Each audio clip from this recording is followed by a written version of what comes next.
Olá, meus amigos aqui do nosso canal, do técnico em agente comunitário de saúde, Leonardo Terra Kirchner.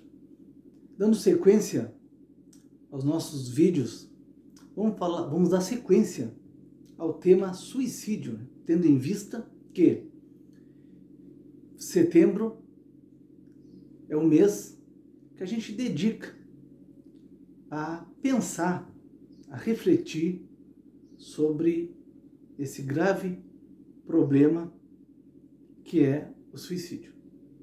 Falei no vídeo anterior, quem não viu, peço com toda humildade que assista, que a gente faz um relato aí sobre o tema suicídio. E hoje, dando sequência a esse mês tão importante para esse tema, eu trago aqui esse livro, Divaldo Responde. Divaldo é um dos maiores nomes da doutrina espírita, desencarnou agora há pouco tempo. Ele deixou, entre inúmeras obras, este livro aqui, Divaldo Franco Responde, um livro que eu recomendo que vocês tenham para ler. Ele fala um pouco de cada coisa. E tem uma parte aqui, na página 30, que fala sobre a depressão. Quando a gente fala em suicídio, a gente associa, a depressão, tristeza, todas essas doenças. Perdão. Depressão, tristeza e melancolia.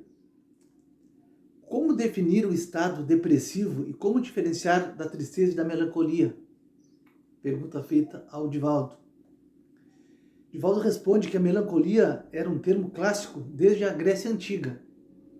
E encontramos em Hipócrates e em Galeno, que no século II d.C., fazendo abordagem da melancolia, dizia tratar-se de um distúrbio procedente da bilis negra, a triste herança de Adão. O termo melancolia sobreviveu largamente na história da medicina. A palavra depressão surgiu pela primeira vez na literatura inglesa, por volta do fim do século XVII, começo do século XVIII. A tristeza é um ato de introspecção, mas nem sempre é melancólica. A melancolia tem raízes mais profundas e quando essa melancolia é demorada, torna-se patológica. Todos temos momentos de tristeza, momentos de melancolia, que podem durar alguns dias. Ele fala aqui no livro também que ficar triste, melancólico, sendo considerado normal por um período de até 4 semanas. Então, tu ficar 4 semanas triste, melancólico, ainda é algo normal. No entanto, quando se prolonga além disso, trata-se de um fenômeno patológico. Aí seria uma depressão. A tristeza, digamos, é a primeira fase de desencanto. A melancolia é uma tristeza profunda. A depressão é uma denominação moderna ao transtorno da melancolia. Todo aquele que descende de um depressivo, olha que interessante, tem 30% de probabilidade de ser depressivo, diz Divaldo. E se ele descende de um casal de depressivos, se o casal é depressivo, os pais, essa probabilidade sobe para 70%.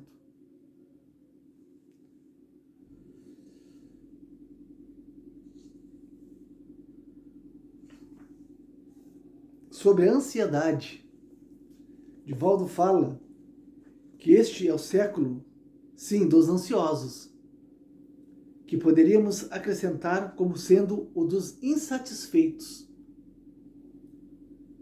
Estamos sempre querendo mais, sem possibilidade de administrar o que já temos. Olha que frase fantástica, né? Estamos sempre querendo mais, sem a possibilidade de administrar o que já temos.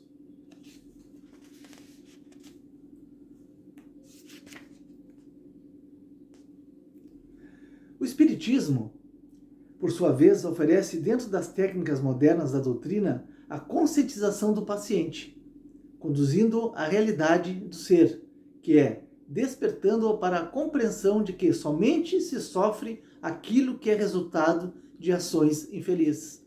Nós, espíritas, temos uma visão que a gente reencarna, que a gente retorna ao mundo terrestre, tanto sendo homem quanto sendo mulher.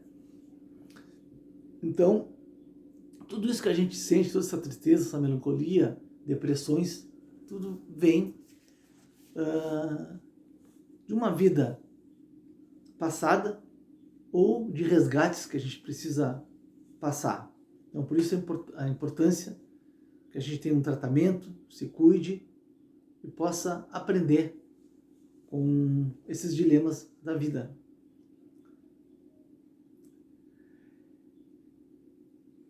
A função do Espiritismo não é curar corpos, mas erradicar os males que se encontram na alma e se manifestam através dos problemas orgânicos. Então, a função da doutrina espírita, ela não é curar corpos, mas erradicar os males que se encontram na alma. Nós espíritas, a gente sempre diz que ir numa casa espírita é tratar a nossa alma, nosso espírito. E quando a gente vai num hospital, a gente vai procurar o nosso corpo físico. Por isso que a gente tem essa visão da casa espírita sendo um hospital para tratar do nosso espírito. A ciência estuda os efeitos, enquanto o espiritismo remonta às causas. Eu comento, né, que dificilmente a gente vai ter um espírita, aquele espírita que estuda, que lê, dificilmente ele vai se suicidar. Pode acontecer. É uma coisa muito, muito pessoal, né? Mas aquela pessoa que é estudiosa da doutrina espírita, que entende e aceita a doutrina espírita, dificilmente ele vai se suicidar. Porque a gente sabe que a vida continua. A vida não termina com o suicídio.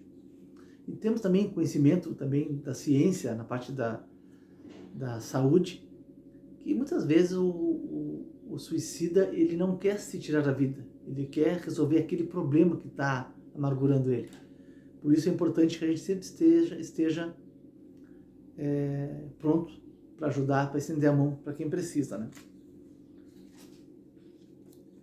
Muito se fala do tratamento da depressão, mas como podemos evitar chegar a esse quadro? Uma pergunta feita para o Divaldo. Às vezes é difícil, porque o indivíduo é fragilizado em decorrência dessas circunstâncias externas do medo, da ansiedade, da solidão e do desamor. Estamos vulneráveis quando ocorre algo que abala profundamente.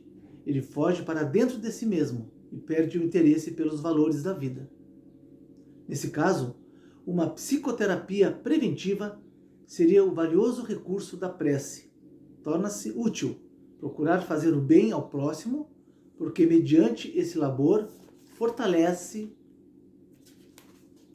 e quando vêm os golpes chamados do destino, terá resistência para poder superá-los, reconhecendo o valor da sua existência, sabendo-se útil, assim estando estimulando a continuar a viver, a trabalhar em favor da sociedade.